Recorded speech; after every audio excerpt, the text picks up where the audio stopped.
know what, we're gonna go ahead and start the Sustainability Advisory Commission meeting this evening.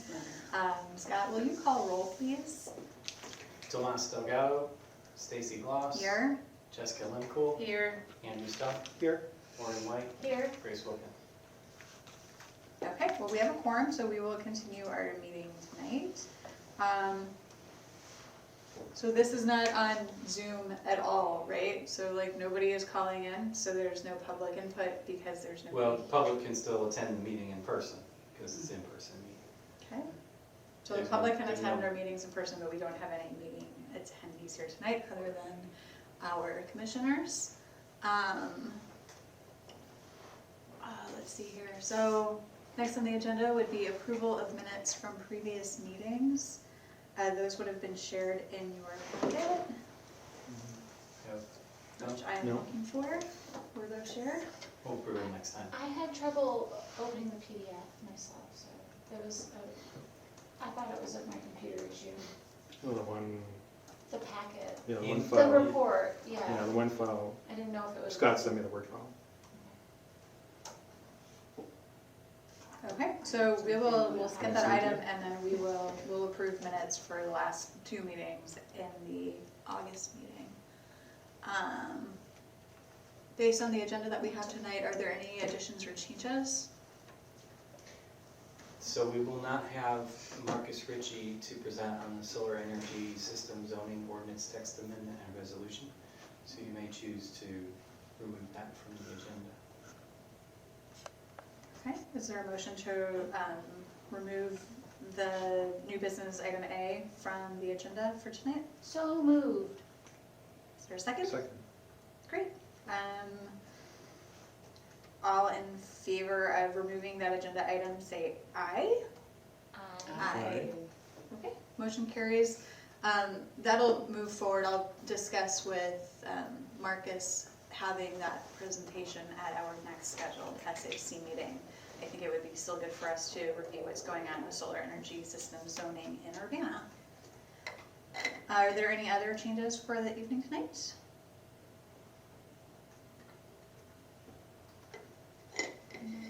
Okay, we'll move on to the staff report.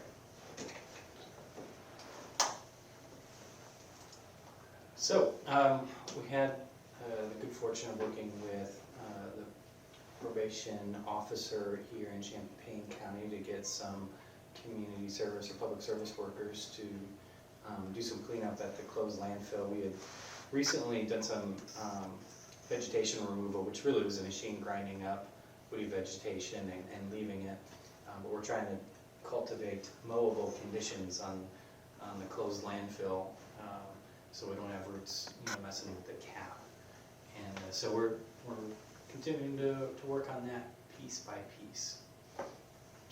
The geothermal bulk purchase program, Geothermal Urbana Champaign, has now 6 contracts, and I don't know how many proposals, a lot more than 7 out, totaling 28 tons of capacity. So our first price discount benchmark was 25 tons. We did a press release, email marketing about that, so we've reached our first price discount. Is that, can you remind me which counties are involved in that particular? Champaign, group? Pyatt, Vermilion. Because one of the things that I find, that I believe would be an incentive for geothermal, for people who are trying to decide between the two, or whether to do it or not, whether to take the leap, is the changes in other energy costs, right? As our electricity prices go up, as fuel costs go up, that is a very good reason to invest in renewables at your home or business. Geothermal Urbana Champaign is a great way to do that. As is Solar Urbana Champaign, which we are working on soliciting a vendor for. The Landscape Recycling Center has completed construction of a food scrap composting bin to make way for a food scrap composting pilot project. We're waiting on some of our partners to put together some of the last pieces, getting some initial containers for the generators, the pre-consumer commercial generators of food scrap. and then we'll be ready to accept. We're not gonna be accepting food scrap from others at this time. We wanna have a very narrowly focused and controlled pilot project to develop all the protocols and procedures to make this successful and keep contamination down, which we can't tolerate at the Landscape Recycling Center. Is the facility that was built a pretty high capacity once you have set up the processes and protocols that it could really do quite a bit of food waste around the community? I think yes. It'll depend on, how fast the breakdown of the material actually takes as we develop, how we're gonna cover it, turn it, etc. We do have some ability to, leave it in residence longer in the bin or remove it earlier, because we're gonna be blending it into the least broken down pile or windrow of leaf compost. So it'll still have time to compost with the leaves. But these are uncertainties that there's only one way to find out, which is to do the project. Cool. Staff spoke to some classes recently at the University of Illinois, doing some public engagement. U-Cycle recently collaborated with City of Champaign, Champaign County, and others on a one-day household hazardous waste collection event. Those are funded by the State of Illinois Environmental Protection Agency. They throughput 1,000 households, so that's great. They also had a one-day recycling collection event. Those are locally funded. They cost a great deal less, so we're able to locally fund those. And we had 2,000 households throughput. We have had regular electronics recycling events for at least a decade, and we've had very intermittent household hazardous waste collection events, so it's very surprising, very telling that we had twice as many households with the electronics. There's just a lot more of that out there, I guess. But I still find that the household hazardous waste to be of significant importance, because those are the materials that have the greatest harm, just generally speaking, if they're not properly disposed of. Are you aware of any efforts, I don't know if Champaign County environmental stewards, I haven't had any updates from them recently, but I'm just wondering if there are any efforts to consolidate and have a location that can permanently take material from the public for drop-off For household hazardous waste? and electronics? So that is an ambition of the organization, and part of the reason they formed that is the ability to accept donations. So that's an ambition. I don't have an update on the progress of that. They are a partner in the food scrap composting pilot, actually. So they were the applicant for the grant funding with the Lunkin Family Foundation that funded our infrastructure. Great.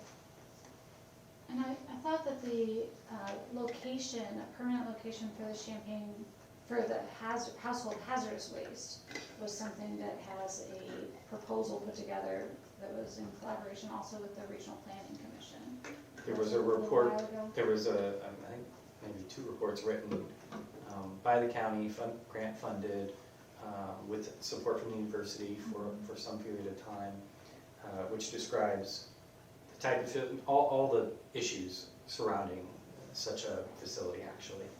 And so that's still relevant and a known piece of information. Did they get ARPA funding for that? I thought they did. It's I still couldn't being worked answer that. asked, but it was on the list.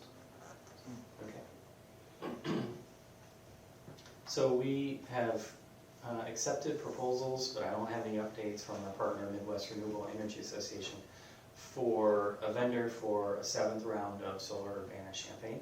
So look forward to getting the updates there. And as Morgan pointed out, this is a great time to switch your electricity demand from the grid to rooftop solar, because grid prices are going up.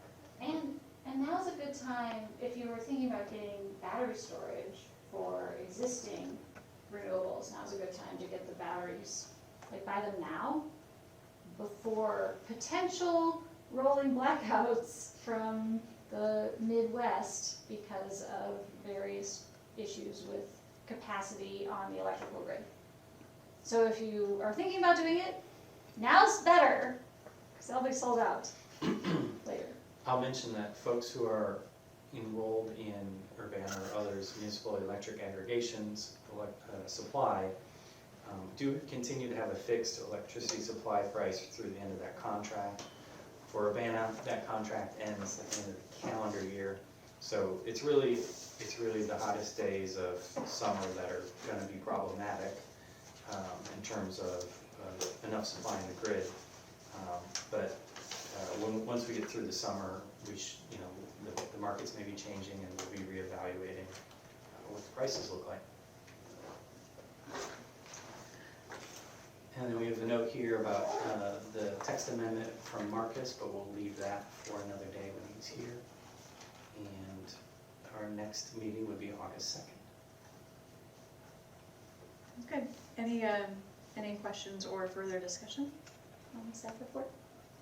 I'll just mention, Morgan brought it up, I mentioned we have had communication with our energy broker as well as Ameren, Illinois, about grid supply issues. The language is, there's a heightened potential of planned rolling regional power supply shutoffs in order to maintain the grid, but it's a low likelihood, even though it's a heightened possibility. Ameren will be working with large industrial facilities to voluntarily curtail electricity demand to manage grid supply on the highest demand days. So that's the first thing that's going to be happening, that Ameren and MISO, the Midwest Independent System Operator, the Regional Transmission Organization, are going to be working to manage electricity supply issues. And there's two things going on, which is prices. So Ameren, Illinois Power Agency buys the electricity for the regulated utilities.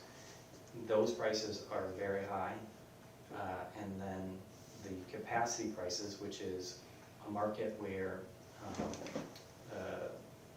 the grid pays electricity generators to actually sideline some capacity in case they need it, so they can ramp it up on the hottest days of the year, the biggest electricity demand moments.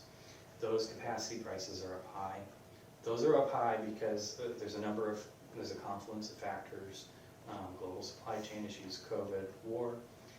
Also, with prices up high, there's a bunch of municipal electric aggregation programs that are expiring their contracts, just the normal expiry of the contracts throughout this year, which means all those people are going back out to market, creating demand. That's why Illinois Power Agency is seeing extremely high prices.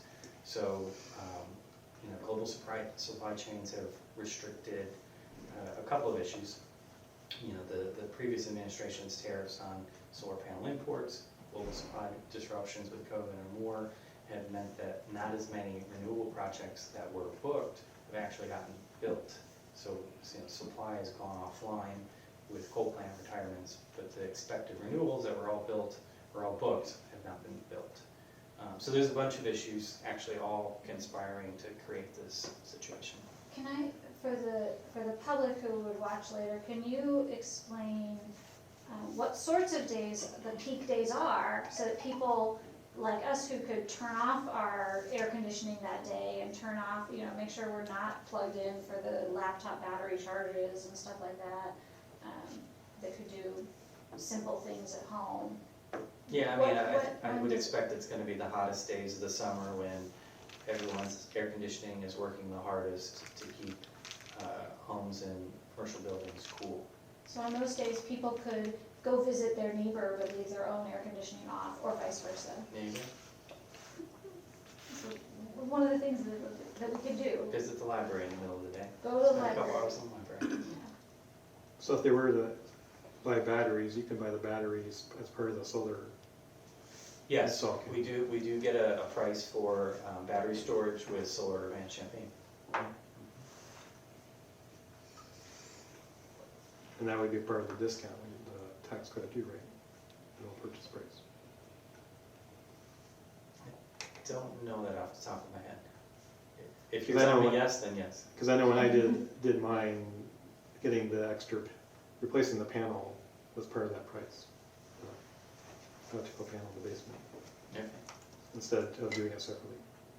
very good.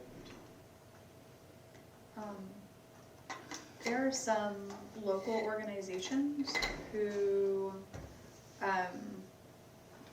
folks can reach out to, but that also may be getting together and thinking about having some sort of informational public meeting around energy issues and what folks can be doing in light of the high energy costs, high electric costs this summer.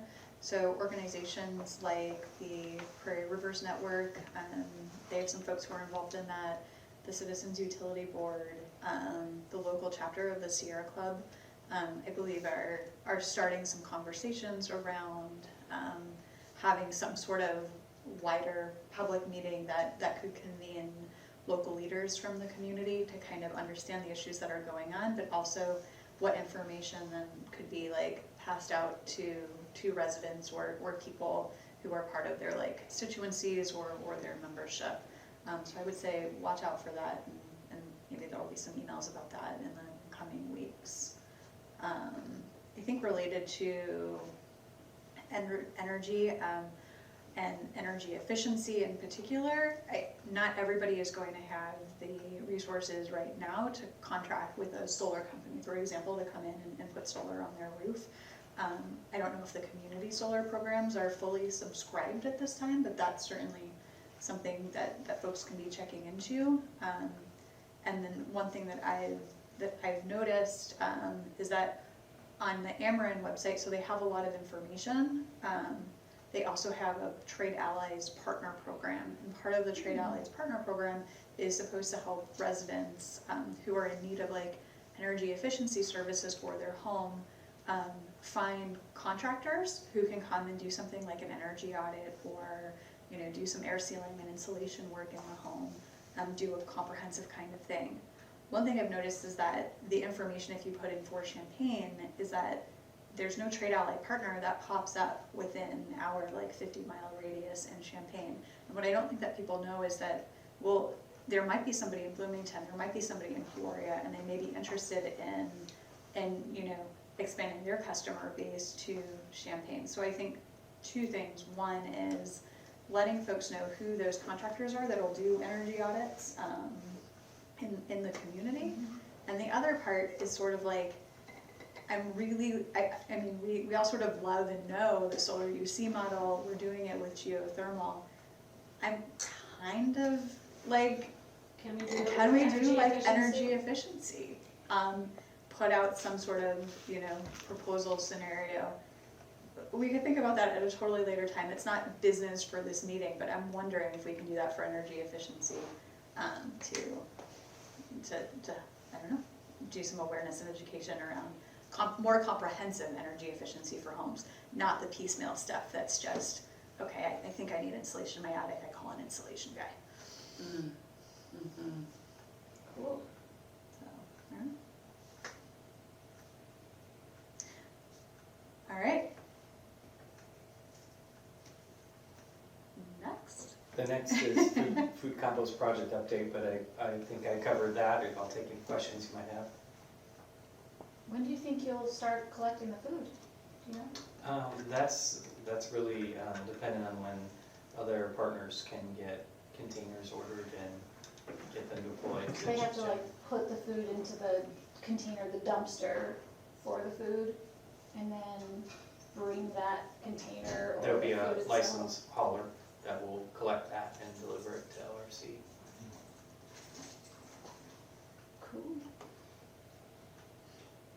All right, sounds good. Do you want to move on to the annual report? Lots of presentations tonight. I forgot about that. I haven't looked at it in a long time. Was it in the packet? I think I'd sent it previous Okay. month.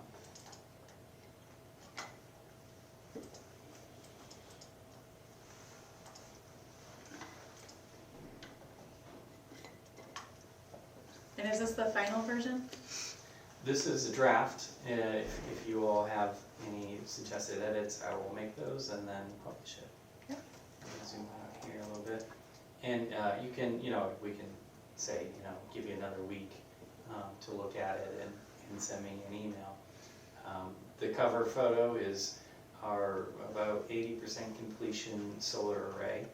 And Tim Montague, who lives in Urbana, was kind enough to fly a drone and take some photos for us, so that's from his drone. Very cool. Yeah, it's neat, and you can see the Landscape Recycling Center up in the left-hand corner. We have the budget, just to give people a sense of scale, what we're working with.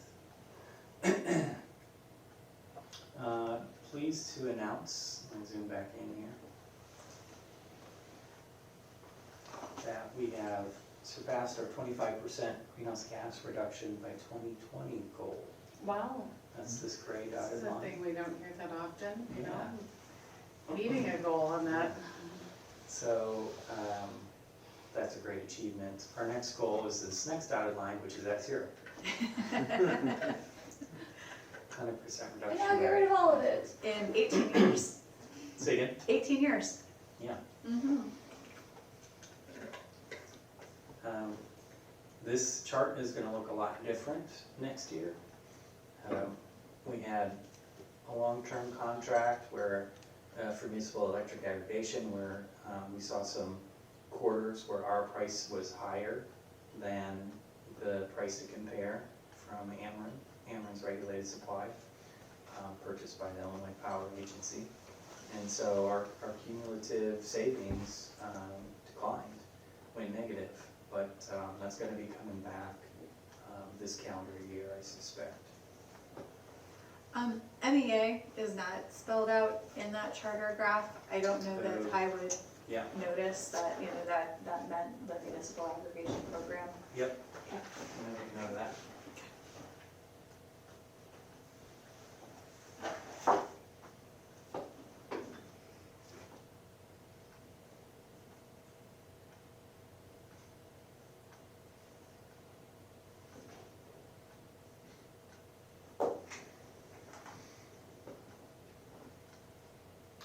Here's facility greenhouse gas emissions, a number of reasons that's declining.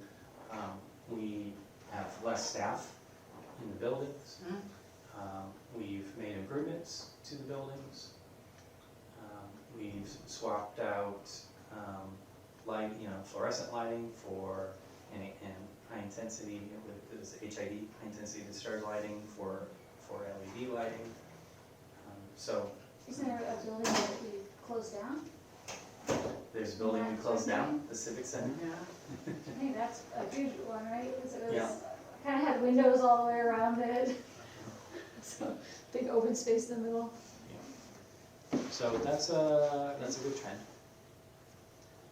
Community water consumption continues to decline. Do you track the water, the piezometric level, is that the right word, of the Mohammed Aquifer? Do you look at that at all in PRI stuff with the ice? Water rates? survey.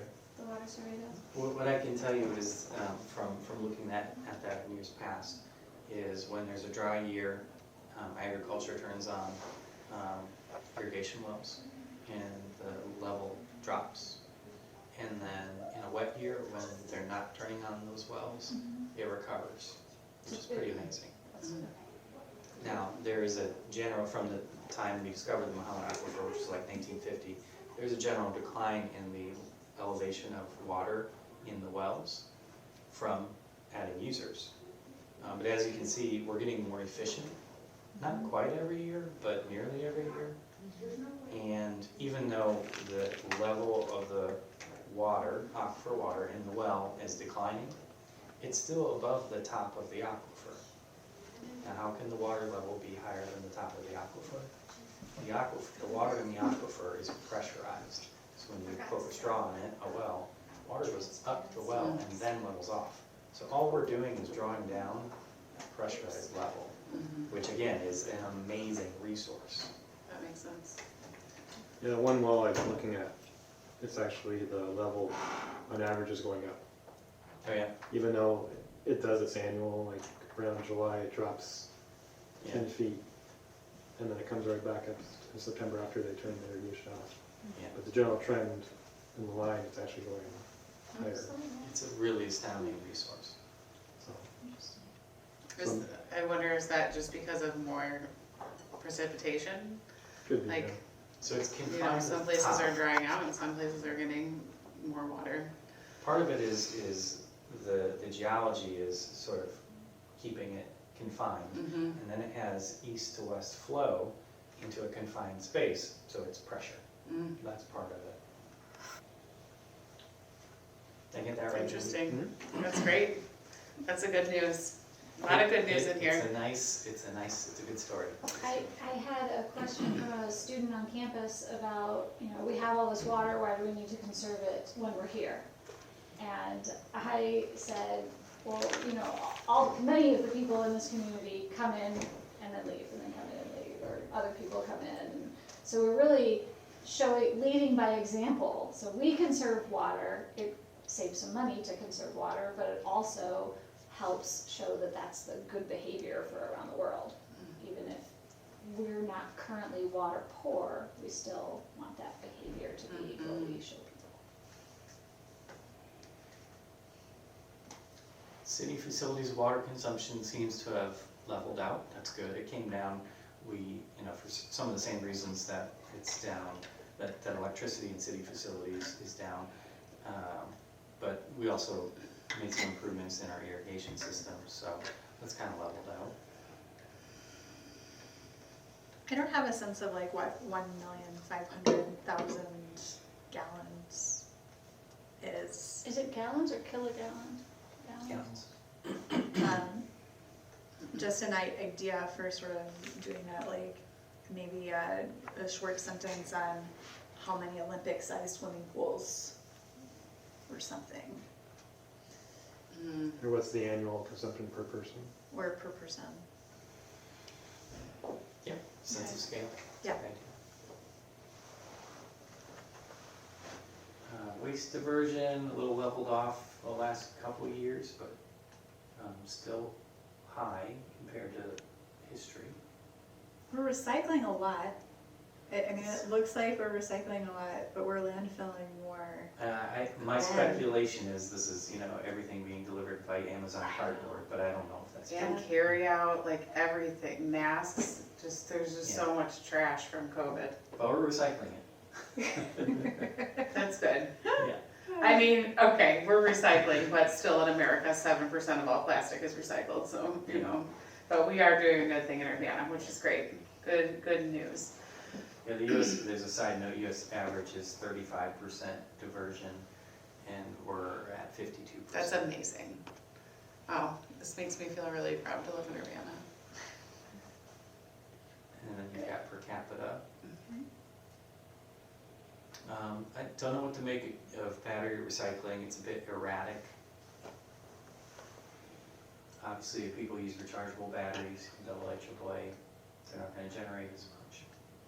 I I feel like also don't think also- people are like going to the libraries and going to the places where you like drop them off as much, so like, I wouldn't just, in the last 2 years, like run down to the city to drop off a bag of batteries, or the same for the library, and I'm afraid that stuff just gets kind of landfilled. Mhm. We're not thinking about it as much anymore.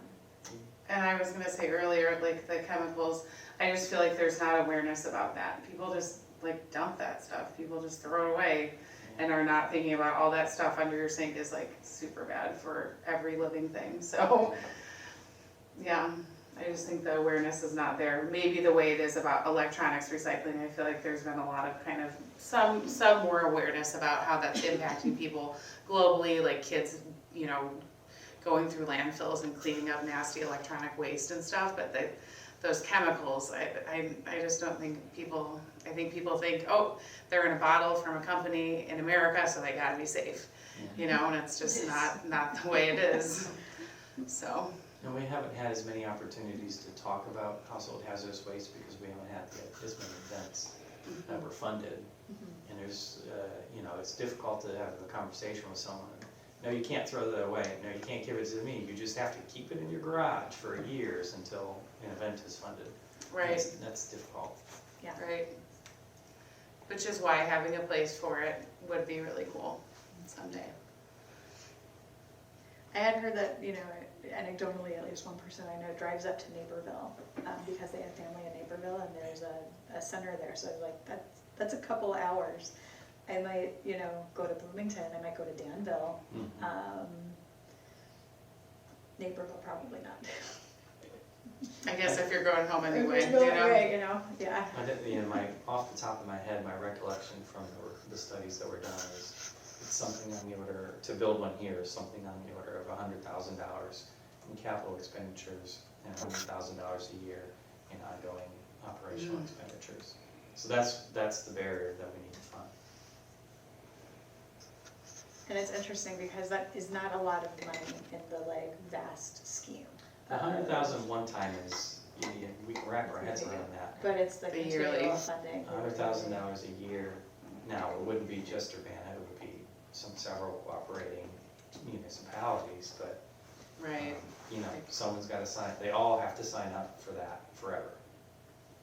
Could there be any carbon reduction, I don't know, Something to offset the, carbon offsets, Sweeten there's the not, deal. but Well, just thinking about, if there was gonna be some sort of carbon offset fund. well, it doesn't have to be carbon to be good for the environment. Right. We don't currently have carbon offset fund, we could have, I'm thinking of the We could- mechanisms. but we could right. have the same kind of thing for, environmental protection fund or something like that. It doesn't have to be specifically carbon or greenhouse gas emissions is what I'm saying.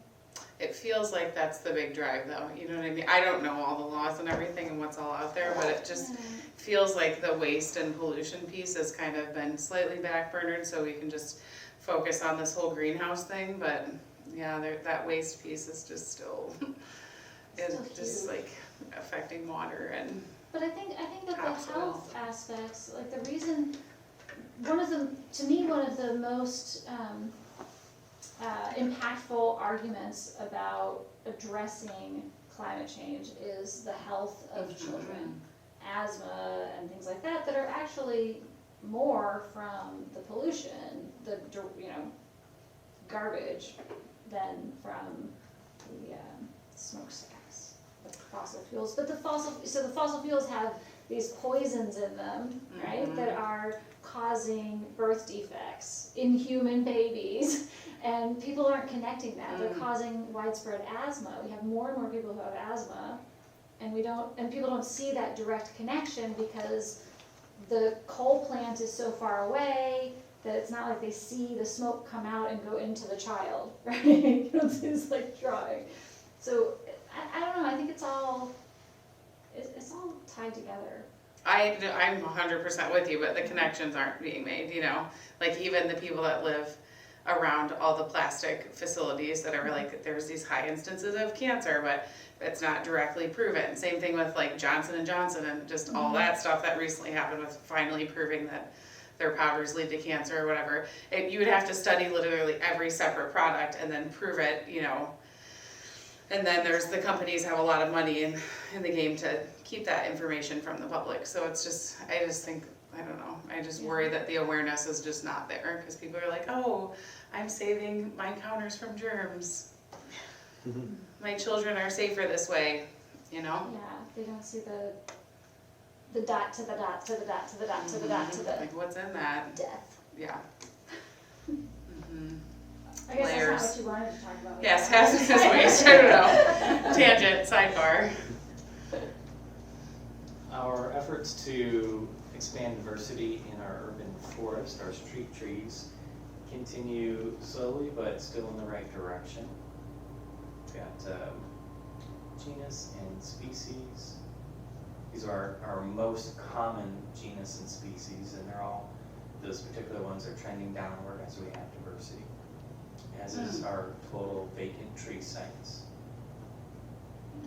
Cool. And then here's a note about the award that ourselves and our partners were awarded from Lumpkin Theater Foundation. Cool. And that's it. Well, congratulations. 2021 was a busy year and it looked like a successful one. It's really awesome. Good job.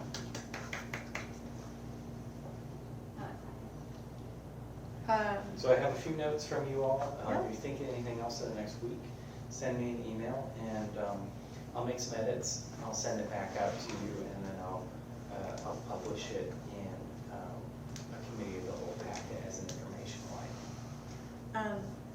A commission member that's not here this evening brought up not having seen an image for renewable energy in the city and asking to include that. Was that addressed? I mean, I saw the front, clearly the renewable energy project for the city. So that's part of it and that's there.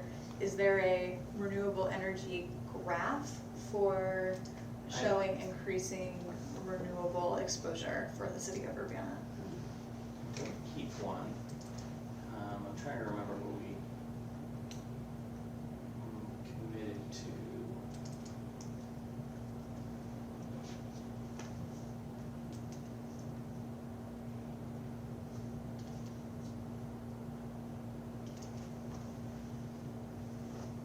Net carbon neutrality, community-wide by 2040. 100% of the community's electricity from renewable sources by 2025.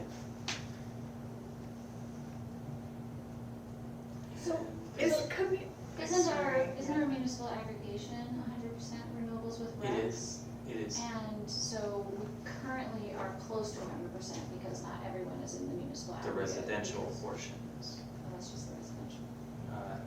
And frankly, we don't really have a way to precisely account for it. So, for instance, if a commercial facility has rooftop solar, we won't necessarily know that. Won't necessarily be able to account for that.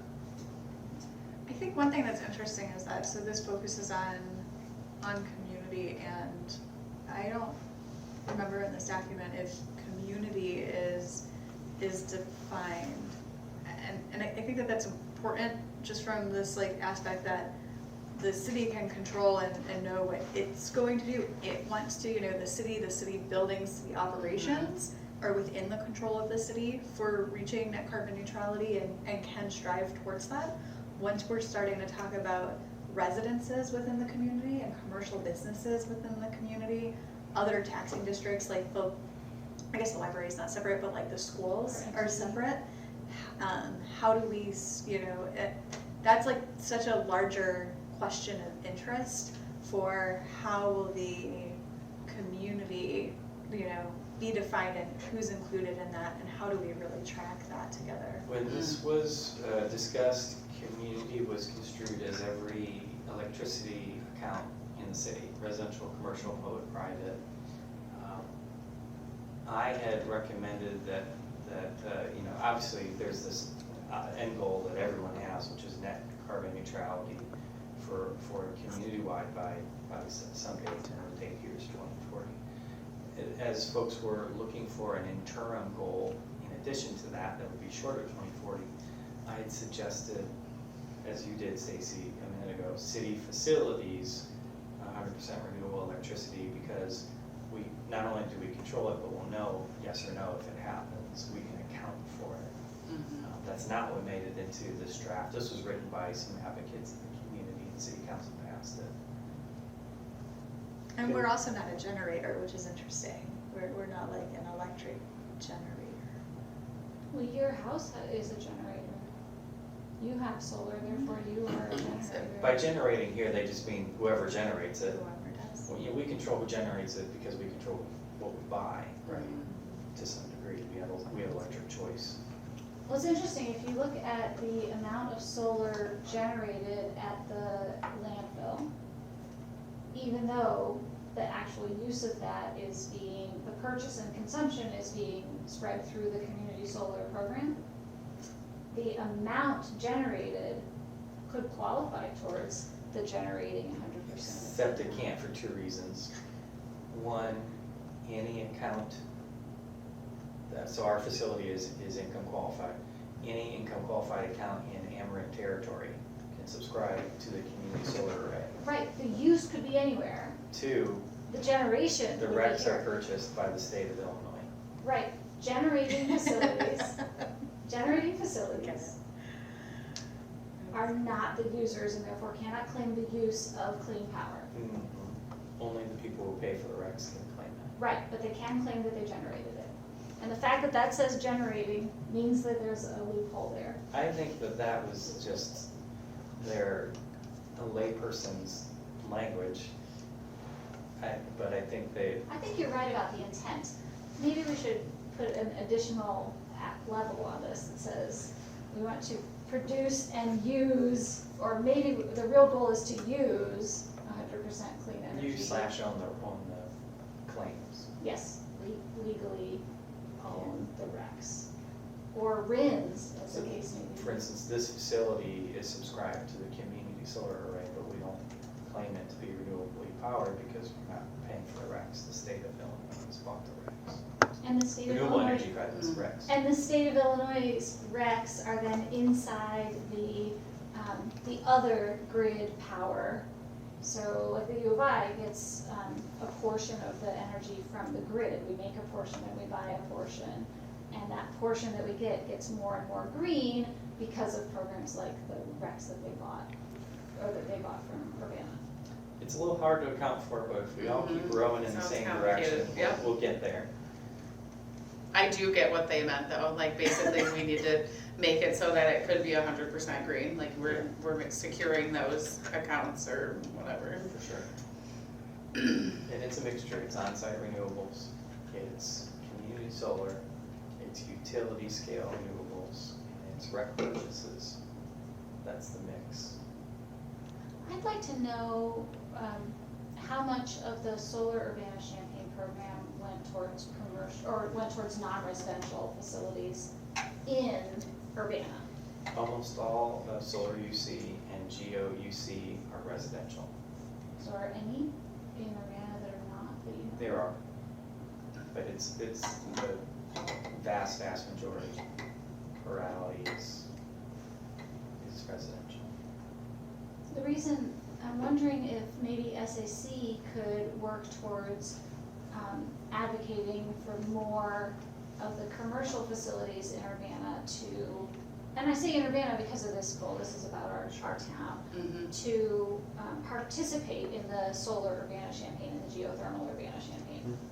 We could do This a is a good year few to do it. conversations like that. This is a good year because of Their just electricity cost of prices being are so. going up. Cost of being so high, Because yeah. commercial facilities are, unless they're very small, are not in municipal electric aggregation. So unless they're in a contract for some period of time beyond now, they're experiencing significant electricity price increases. Got it. I'd say for geothermal, it's natural gas. And, Prices. yes. Are there meetings set up with the Economic Development Commission? Is it commission? I forgot. EDC The for like, Champaign County Economic Development Corporation, yes? Champaign County Economic Development Corporation. Or chambers of commerce? Or chambers of commerce.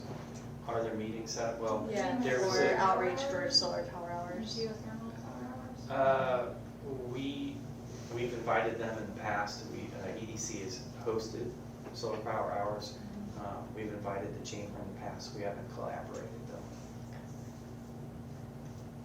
Or even the housing authority. We've reached out to them in previous years. We haven't been able to develop a project. One of the barriers is the low-income community solar, the low-income distributed generation incentive of years past was nearly unworkable in practice. Because You had to bundle a bunch of projects together, and the installer had to pay all the upfront costs, and then get the money back from the incentive, and there were just so many a lot of barriers barriers. that just didn't get put together.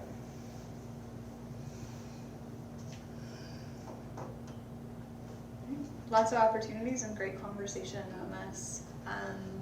Thanks for the annual report.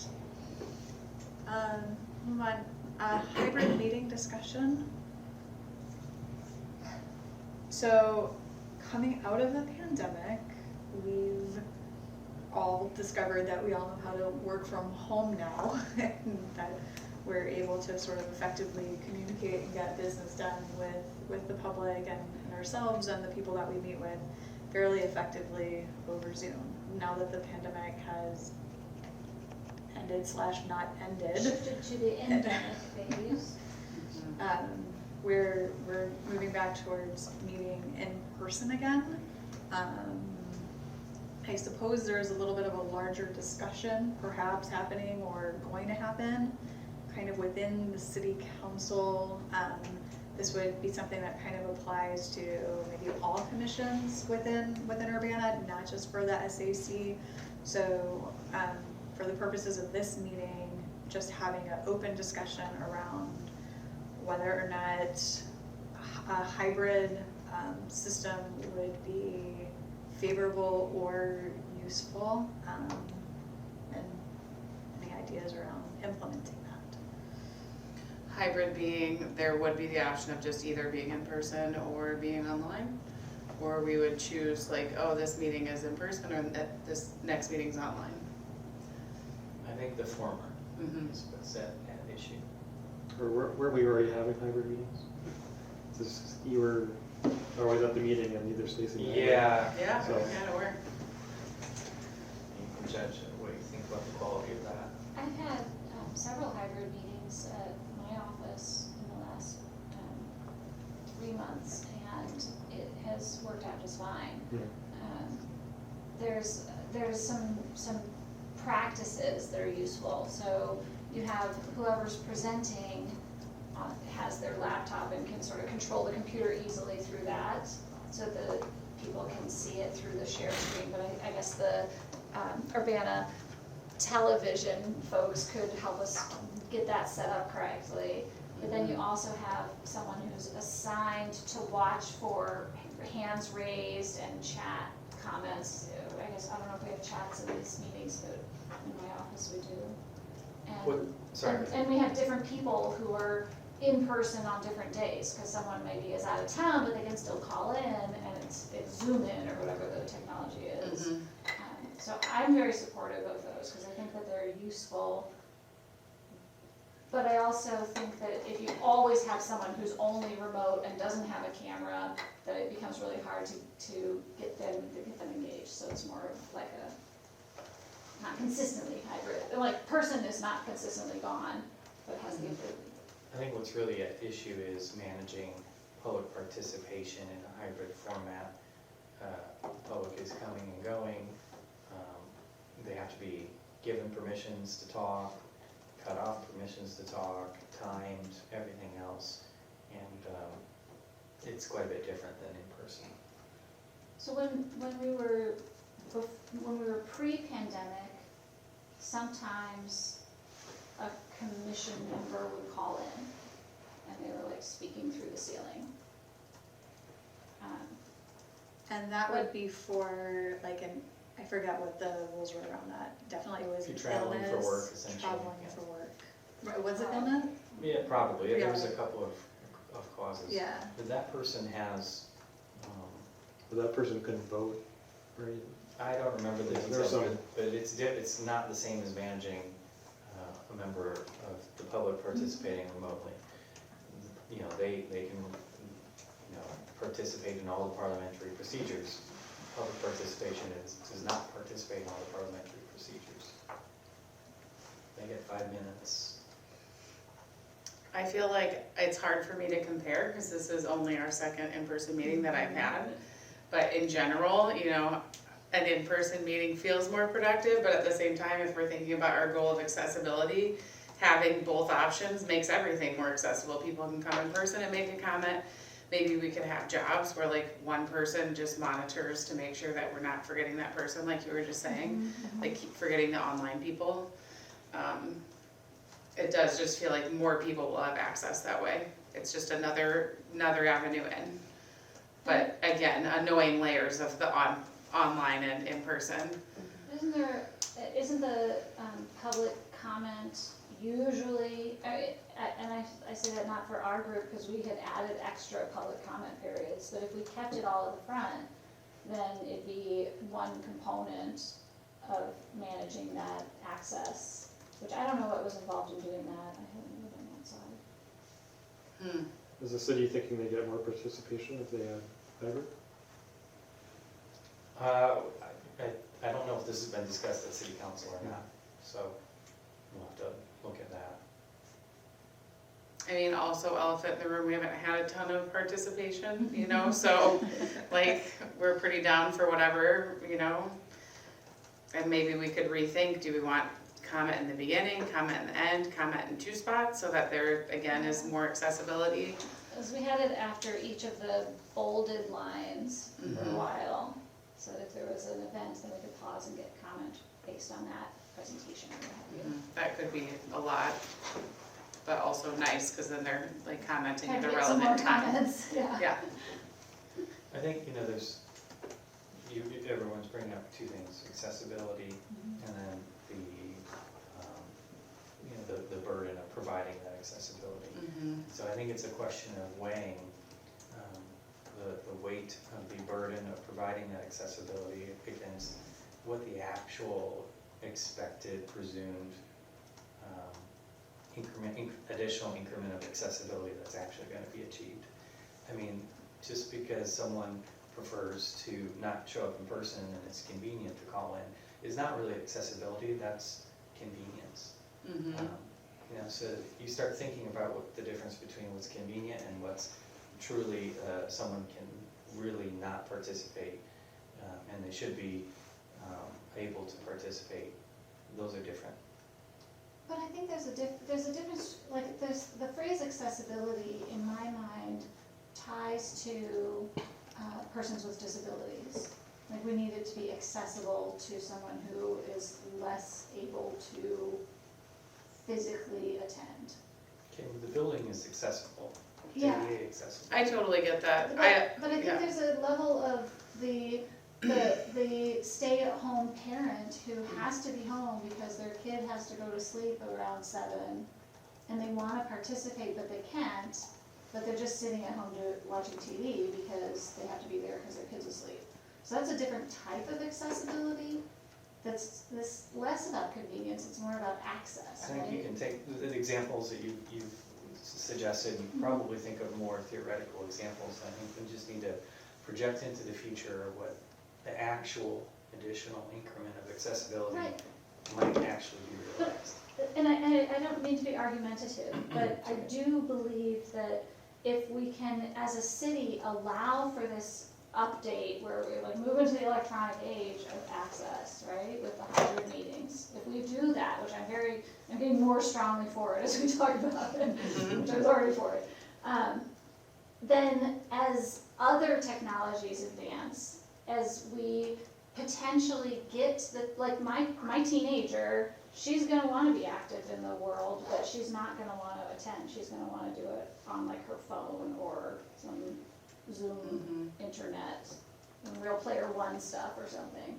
And I think that by getting making the decision right now to keep this technology that we figured out, let's keep it and roll with it, and maybe someday, because I can Zoom on my cell phone, maybe other people can Zoom in, and We figured it's it like out. changing next step. We do this part so that we can do that part. We figured it out at a cost. Yeah, a cost. I mean, it's so true, like, I don't know what it was like before, but that parent piece as a new mom, like, that speaks to me. I know for my part, I will still try to get a babysitter and be here in person on these nights, because I know when I'm actually like in the meeting, that's having my child with me has not been the best.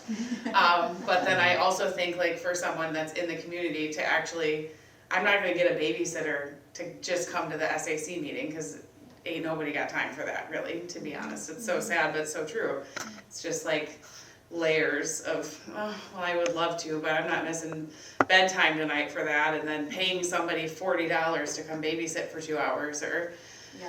you know, it is just, now that we have it, it does seem like ashamed to let it go, even though at my core, I'm an advocate for in-person meetings. We just had a hybrid meeting at my work the other day. The girl that was online said one thing, you know what I mean? She was totally like not in the conversation as much, so, but just the option for the community definitely seems really awesome. Or even in a pinch for a member, you know, so that we can still have a quorum and have the meeting, seems not like a bad idea, but I am not married to either option. And what is the cost? Make an estimate. I don't know. Oh, like what a Zoom- we're talking about like, financial There's a costs? Zoom cost, right? And then there's but what is the staff cost? We You already have to have here. additional staff managing the call. Okay. It So can't it's a just be a whole- member. Yeah, couldn't one of us manage the call? Okay. So let's say So that's it's not a 100 volunteer role. Let's say it's no more than $100,000 a year. That's an electrician. That's another person. That's who our can hazardous patch- waste facility. That's, is what that is. that's our hazardous waste facility, that's patching potholes. I mean, these are the real trade-offs that this city has to make. Because there has to be a person. That's the part that's like, So what did we do we need a before, Lex. before the pandemic for presenters? I don't remember if we had anybody remote. I'm just thinking if we had, They would call in, but somebody would be like local running the Yeah. PowerPoint. okay, Yeah, we would have to have somebody digitally running the meeting. okay. And then also for using the mom at home or the person who's stuck at home, they would watch the video and then maybe come to the next meeting and make their comment. I was thinking if we had Layers. presenters that couldn't travel here or couldn't come for some reason, but we wanted them to present something Yeah. to us. But maybe that's not something we haven't done before. Yeah. And it's, you know, it's a one discrete invited presenter. Yeah. You know, it's not the same as managing a crowd. Mm-hmm. I mean, public comment is managing a crowd. And this concept would be across the board for all city meetings. Well, this is a Or is city this just council for us? policy decision. I mean, Okay. we're talking about it because, you know, you all are It affects interested us. in it Mhm. and may want to communicate to your city councilors about it. But ultimately, I think it'll be a, you know, city leadership, city council decision. Got it, that makes sense. I think that there could be a question about whether or not our commissioners can have like an added reason to be able to participate, not in person, but like by phone or by Zoom or something with us. I know that we do it for work, and one of the things is like, okay, so I have a job, it's 40 hours a week, but like my employer pays for my vacation time, right? So like that's still sort of part of my job in a way that like I get that. If I want to participate in an SAC meeting, I don't necessarily like detangle the idea of like working from home versus like when I'm on vacation time versus when I'm out of town for personal or work reasons. And so for right now, we would permit someone, you know, a commissioner to attend a meeting if they were on assignment for a job, but we would not accommodate that if they were On out vacation. because they were on a planned vacation. But we are participating so much in this remote and digital world that I might be somewhere in Florida for a whole month, for example, where I'm both working and on vacation, and does that distinction really matter anymore? So And is I don't that- know if that's like, who would that question go to? Is that restriction with Is that restriction in SAC? our SAC bylaws, or is that a overall commissioner rules question, and who would that go to? Those are written in our SAC bylaws. Okay.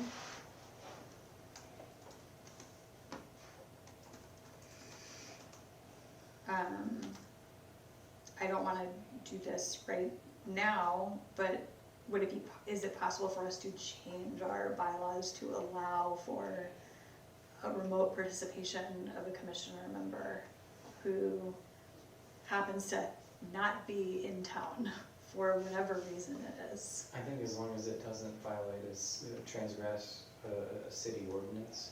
So some of our bylaws are actually baked into a city ordinance, and they're just copy and pasted into the bylaws, and then additional content is added by this commission into the bylaws.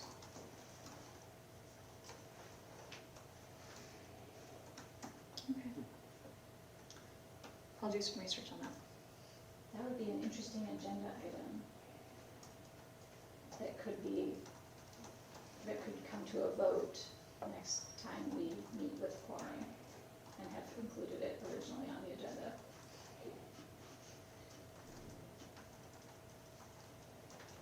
I'll explore that. I think that there's some like the legal question of what is within our power to do on the bylaws, to change that for that aspect.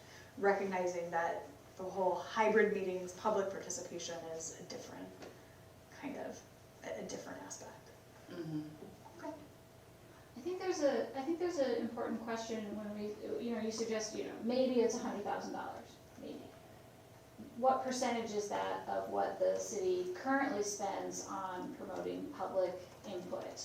What is the alternative? What if instead of any in-person, it was only hybrid? Would we get more people?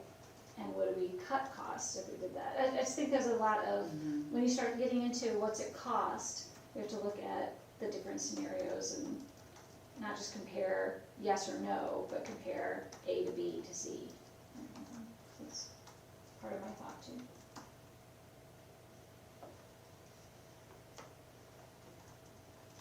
I have no concept of the scale of the city budget.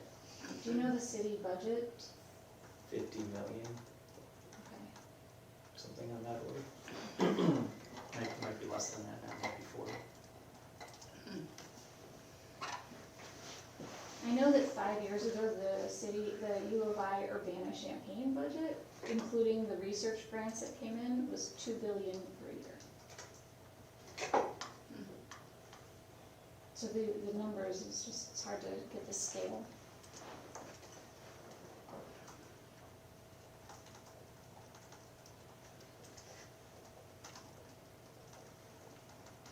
I do see your point of paying for it and not getting, like, if it's more people aren't participating, that kind of stinks, you know? Right. But if it does actually get more people to participate and know what's going on in their city, then that's awesome, right?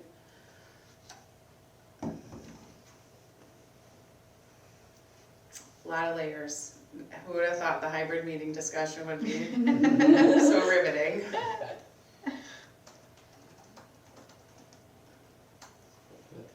Total numbers in here somewhere, I just don't know where. That's probably a graph, right? There we go. See, I don't know if that's Go back- like go up a, a little bit, I think at the top it usually says, so 83 million in expenditures. And 74 million in revenue. and does this fit under like general services? Does it fit under a city clerk? Does it fit under council? Like, no idea where the line item come from. Some of those are mentioned in that little chart. This probably includes millions from federal stimulus programs too, because it was a lot less than that a few years ago. Mm. You have a nice public works budget. No. Roads are expensive, Roads are expensive. and sewers are expensive. Mhm. And it's nice to have both of those things. It sure is. That's what makes civilization possible. All right, thanks for having that short conversation on hybrid meetings. I think it's interesting. I took some notes. Maybe it'll come up again in the future. Let's see, what is next on the agenda? Disposable bag fees. Scott, do you know anything about disposable bag fee stuff?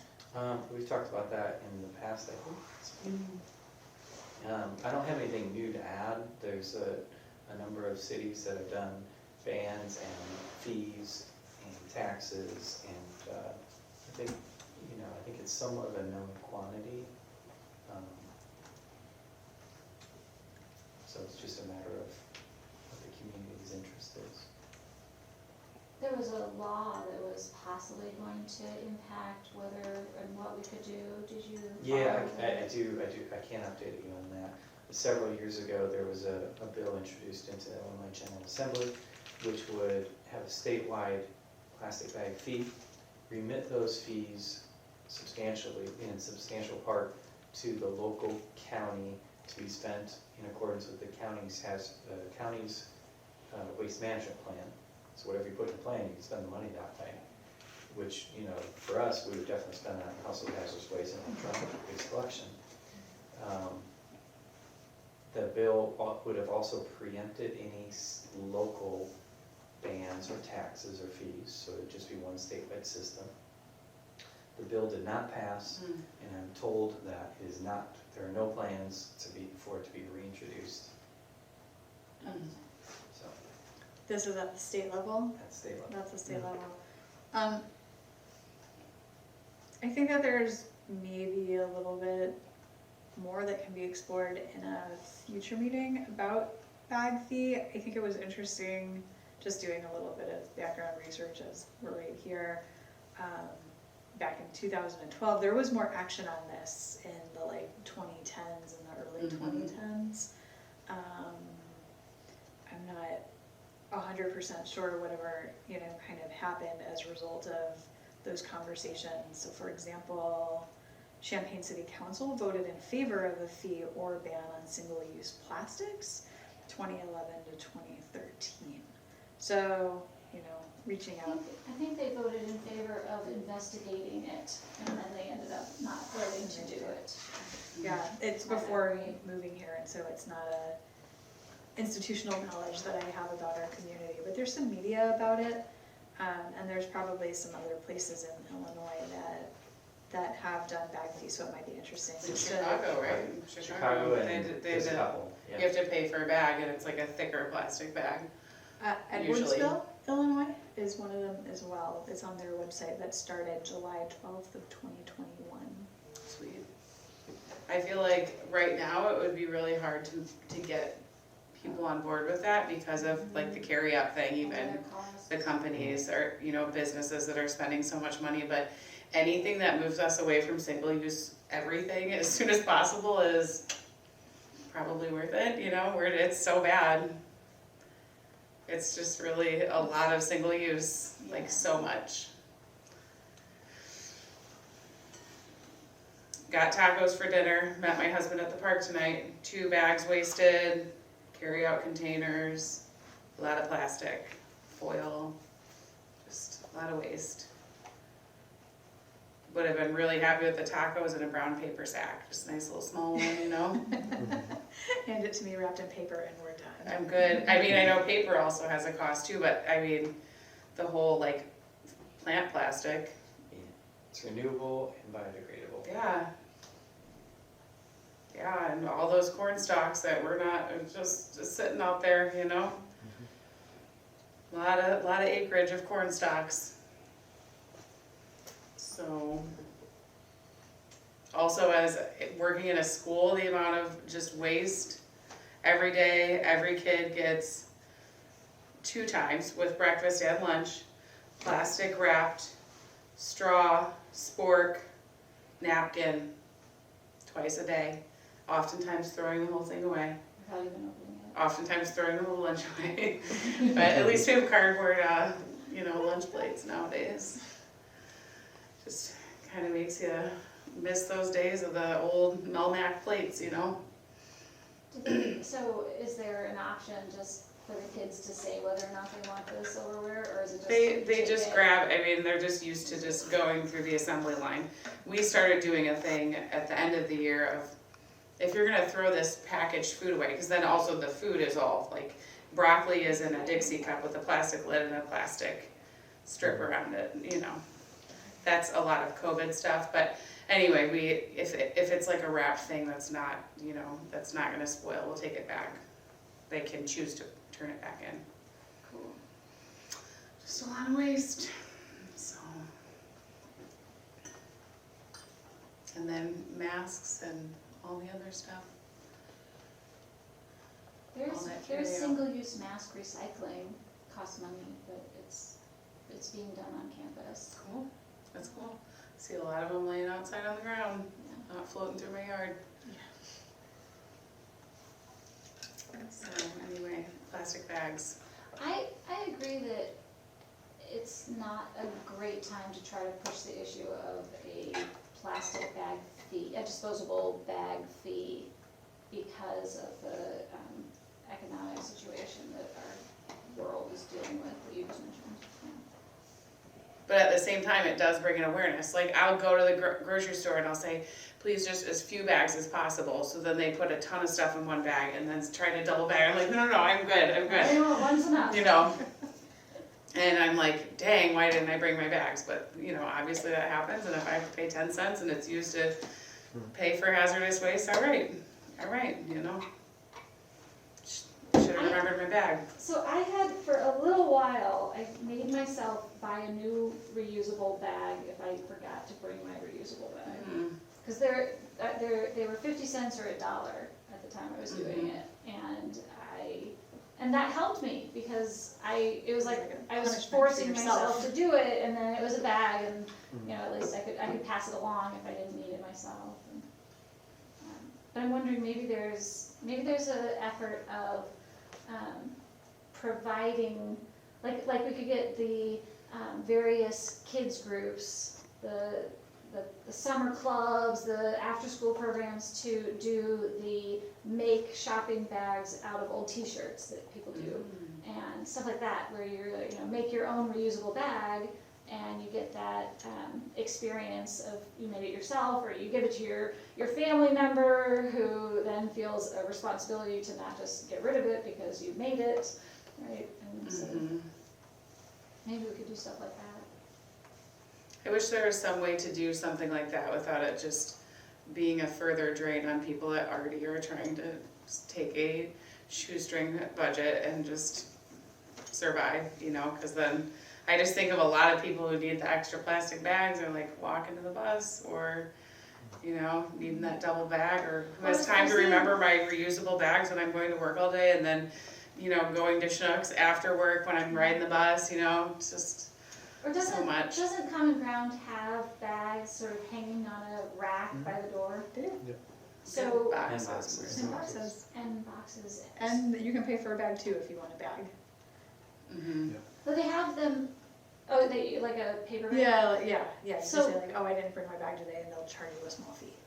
But maybe we could have a you know, collection of donated reusable bags, like Common Ground has them hanging there, that are at the entryway at Schnucks and the entryway at Meijer and CVS and all those. Or even at the farmer's market. A lot of the farmer's market vendors are all using plastics, Mhm.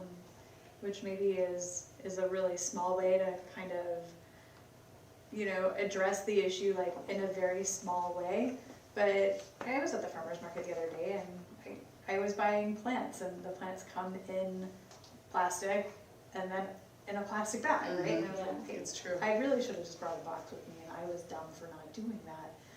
But, like, all the farmers market folks are using plastic bags too, Mhm. if people aren't bringing their reusable bags. I don't know what the impact is there, but maybe when you go into the farmers market, part of your welcome to the farmers market, they have a tent, oh, you forgot a bag today, here, pick one up. Mhm. Or buy From one like for a $3 and let community it, and if 50 you get cents, one, yeah. we'll put 3 at the It's something. grocery store. So that would be kind of maybe an interesting idea to bring up to market at the square. I don't know who's in charge of that. But yeah. Anyway, I think that we've probably discussed this idea. Past 3 minutes. We went past 3 minutes. We don't have Tomas here to talk about Forest District community activities tonight, unfortunately, so perhaps he'll share the information at the next meeting. And with that, are there any announcements? I do have a small announcement, and I don't know how much it's telling people things, but I am very happy, and how much people already know, but I'm very happy that the U of I is celebrating Juneteenth. So the university has added it as a holiday, and that's June 19th. And several people have asked me what that is, and I will tell you what my understanding of it is, and I would love it if someone here wants to share more But my understanding is that on June 19th, we celebrate the day that the last people in slavery in the US found out about the Emancipation Act after the Civil War. And so it was the true end of slavery was June 19th, even though the Emancipation Act, I believe, was signed in February. And so now Juneteenth is what it's called, and it's celebrated on June 19th, which this year is a Sunday, and so the U of I's closed on the 17th of June for the first time ever, and will be closed on June 19th, Juneteenth. All the federal, like, it's Is it- it's a new Memorial Day, it's a new Labor Day, it's a new, yeah. It's all, the bank's closed, it's all, I don't know that. Is the city doing it too? right? I mean, it is, I If it's a think federal holiday, it will be closed. it's a new federal holiday, I'm pretty sure. Like Mhm. almost like 99%. So.